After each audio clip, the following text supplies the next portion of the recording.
Cécile et Dominique sont sur notre plateau. Donc Cécile et Cardi et Absolument. Dominique et Dan. Alors on va déjà un peu expliquer aux gens, parce que tout le monde ne sait pas ce que c'est un Cardi. Les Dan, ça commence, c'est du dommage, tout le monde commence à comprendre. Donc qu'est-ce qu'un Cardi? Alors CARDI, l'acronyme correspondant académique, recherche, développement, innovation, expérimentation.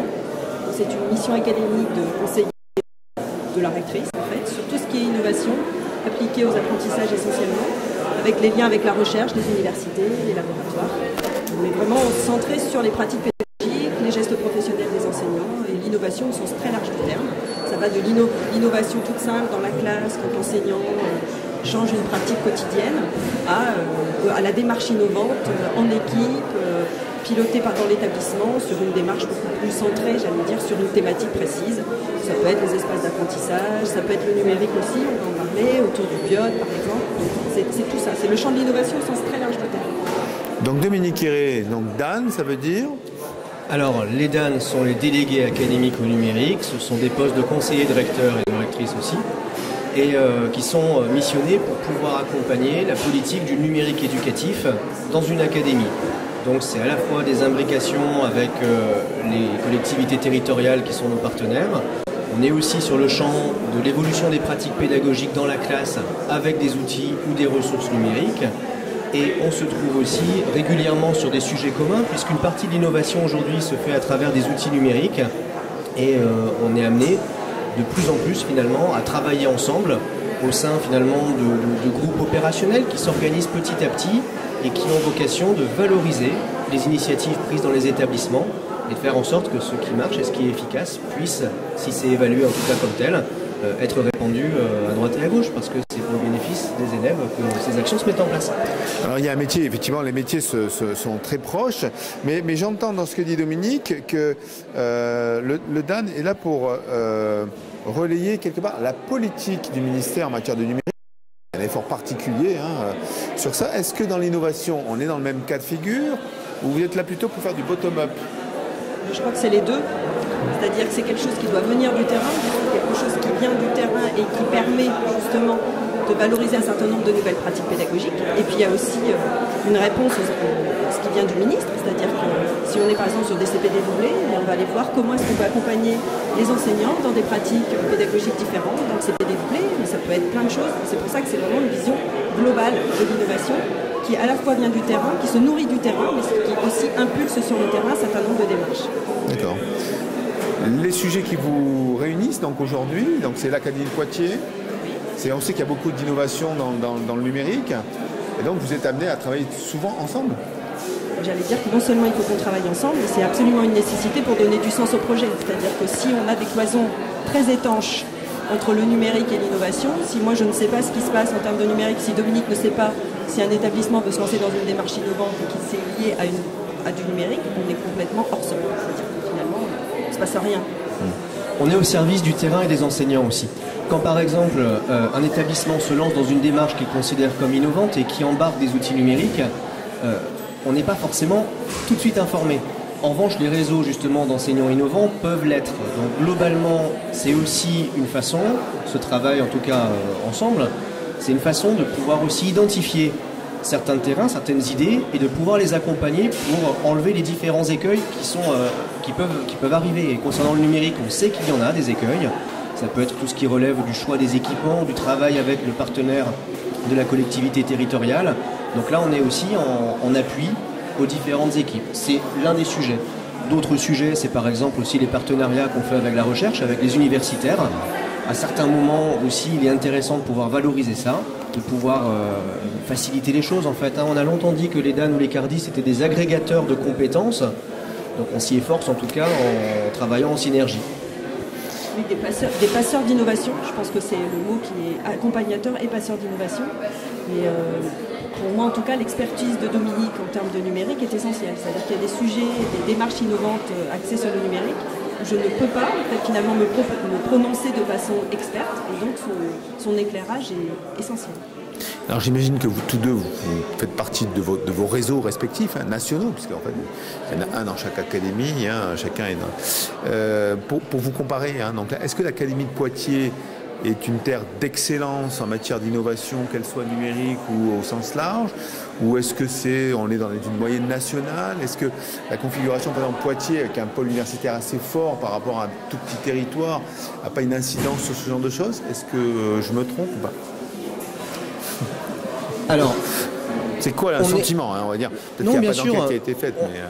Alors, on est en convergence avec, évidemment, le national. On est une académie au même titre que n'importe quelle autre académie et on s'efforce de décliner les différentes stratégies.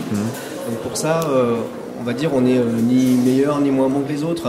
Néanmoins, on aime quand même à penser qu'il y a quand même des choses qui existent sur ce territoire. Je pense en particulier à la création, il y a quelques années, de ce groupement d'intérêt scientifique qui regroupait donc les acteurs éducatifs qui sont en nombre important dans cette académie.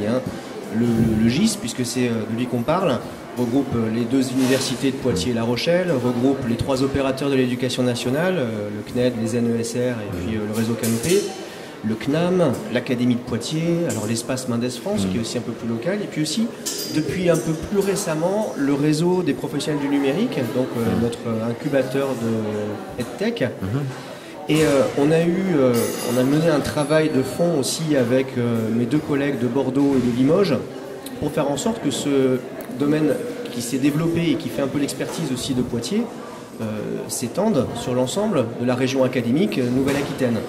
On a eu donc le soutien lundi dernier en ouverture du C2E, ce qui nous a ravis vraiment, le soutien donc de Gérard Blanchard, qui est le vice-président enseignement supérieur, recherche et innovation de la région Nouvelle-Aquitaine, qui a reconnu finalement le côté expert de ce qu'on a pu mettre en place et qui aujourd'hui a vocation à rayonner auprès des universités de Bordeaux, de Pau, de Limoges quand le moment viendra, et toujours dans cette optique de pouvoir travailler en lien avec les EdTech qui sont, je crois, l'un des vrais sujets en tout cas sur lesquels on se penchera dans les mois ou les années qui viendront.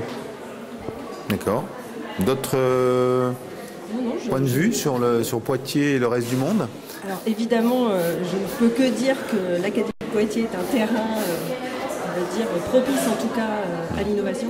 D'abord parce qu'on a des équipes qui sont très volontaristes sur le terrain. On a une configuration aussi du territoire avec beaucoup de ruralité.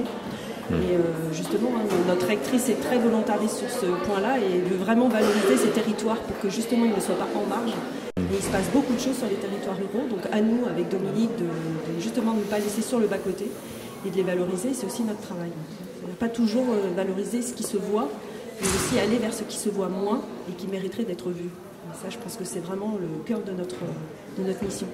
Et ça s'y prête bien. C'est vrai que, tu le disais, ce sont des territoires qui sont ruraux, avec de toutes petites structures, parce que de petits villages, petites villes, etc. La moitié des communes de l'Académie de Poitiers fait moins de 500 habitants. C'est assez révélateur. Et si on n'est pas en capacité de pouvoir travailler ensemble, on n'existe plus finalement. Donc c'est vrai que c'est culturel aussi, je crois, de nourrir en tout cas ces réseaux et ces interrelations entre unités éducatives, enseignants, etc. Alors pour en finir avec vous deux, je vais vous poser une petite question qui, j'espère, n'est pas piège, mais à vous deux, me sortir un exemple d'une expérience innovante en pédagogie ou autre que vous avez relevé par exemple dans les 6 mois qui viennent, et vous au niveau du numérique. Est-ce qu'on peut donner tâche à Poitiers ? Par exemple, c'est une bonne idée. C'est le premier degré en plus, c'est bien. Ouais. Vas-y, je te laisse faire. Tu la connais mieux que moi. Alors, par exemple, dans les environs de Melle, donc dans les Deux-Sèvres, à la frontière entre Charente et Vienne, se trouve une enseignante qui a fait cette remarque. Alors, elle a aussi des élèves qui ont des troubles et déficits de l'attention, hyperactivité. Elle a remarqué, en fait, enseignante du premier degré, que là où ça marchait bien, c'était pendant le cadre des sorties pédagogiques. Et donc, elle a déposé un projet innovant assez récemment pour indiquer qu'en fait, elle souhaitait faire en sorte que la classe soit constamment en sortie pédagogique et que l'exception, ce soit le moment où on est en classe. Pour ça, ça passe aussi par l'utilisation d'outils numériques pour pouvoir être dans ce cadre de l'hypermobilité. Donc c'est acquisition de tablettes, acquisition aussi de réseaux Wi-Fi ou de 3G, 4G. Les choses sont en train de se construire aujourd'hui. On en est au tout début. Le partenaire municipal a été un soutien très fort aussi de cette initiative. Et globalement, on est en train de voir émerger un projet qui nous semble très intéressant, d'une enseignante du premier degré qui traditionnellement sollicite assez peu le cardi, qui va finalement numériser sa classe dans une démarche qui est extrêmement raisonnée, où les écrans servent aux apprentissages à l'extérieur et dans le cadre de la mobilité, et pour une problématique scolaire qui n'est quand même pas forcément simple à gérer. Donc ça, c'est juste un exemple d'imbrication, en tout cas, des compétences des uns et des autres pour permettre à cette enseignante de mener à bien ce projet et faire en sorte que des élèves qui souvent des fois sont un peu bousculés en tout cas par les règles de notre système scolaire puissent trouver, on va dire, voilà, de quoi, des bonnes conditions pour apprendre et aller au-delà de ce qui est le trouble dont ils peuvent souffrir de temps en temps. Du coup, notre rôle aussi, c'est de pouvoir travailler ensemble sur cette thématique des espaces et des environnements d'apprentissage, alors dit enrichis, pour pouvoir permettre justement des apprentissages durables pour les élèves. Et c'est là qu'on voit que le lien avec la recherche, tout ce qui est sciences cognitives, etc., est nécessaire. Donc ça va s'accompagner aussi de journées de formation communes autour de ces thématiques qui sont porteuses et qui vont permettre justement cette mise en synergie finalement de tous les acteurs pour un territoire, au service d'un territoire. Et ça, je pense que c'est vraiment la solution. Alors quand Dominique a dit, oui, l'enseignante a sollicité le CARDI, donc c'est quelque part, il y a des temps de formation qui peuvent être débloqués, des moyens financiers, un appui. Absolument, le CARDI dispose de moyens qui sont mis à disposition à la fois par le rectorat, et puis des moyens nationaux, sous forme d'heures, qui sont soit en direction du second degré, soit en direction du premier degré, qui permettent d'accompagner les enseignants, de les valoriser.